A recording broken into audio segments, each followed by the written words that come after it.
सिंधुदुर्ग जिल्हा परिषद आणि पंचायत समिती निवडणुकीच्या प्रचाराचा शुभारंभ झाला आहे। प्रमुख लढत असलेल्या पावशी जिल्हा परिषद मतदारसंघातून महायुतीचे उमेदवार तुकाराम उर्फ दादा साईल यांनी माघी गणेशोत्सवात पार्श्वभूमीवर प्रचाराला शुभारंभ केला होता। या प्रचार मोहिमेत त्यांनी मतदारांशी संवाद साधला आणि आगामी निवडणुकीसाठी जनतेला मतदानासाठी सक्रिय होण्याचे आवाहन केले। सर्वप्रथम सर्वांना माघी गणेश जयंतीनिमित्त शुभेच्छा देतो।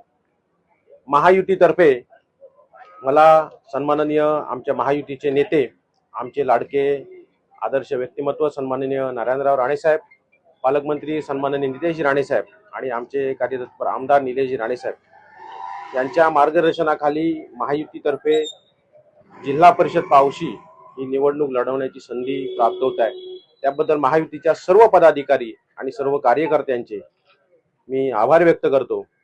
नक्कीच पावशी जिल्हा परिषद मतदारसंघ हा गेली 10 वर्ष सातत्याने विकासापासून वंचित आहे आणि या ठिकाणच्या जिल्हा परिषद सदस्यांनी पुरेसा वेळ या ठिकाणी या मतदारसंघाला न दिल्यामुळे या मतदारसंघाचे अनेक प्रश्न, मूलभूत सोयी या ठिकाणी अपूर्ण राहिलेल्या आहेत। येणाऱ्या कालावधीत महाराष्ट्र सरकारच्या माध्यमातून, केंद्र सरकारच्या माध्यमातून वेगवेगळ्या योजना, त्याचबरोबर वैयक्तिक लाभाच्या योजना या मतदारसंघासाठी या ठिकाणी आणून या मतदारसंघ हा राज्यातील आदर्श मतदारसंघ घडवण्याचा माझा संकल्प असेल।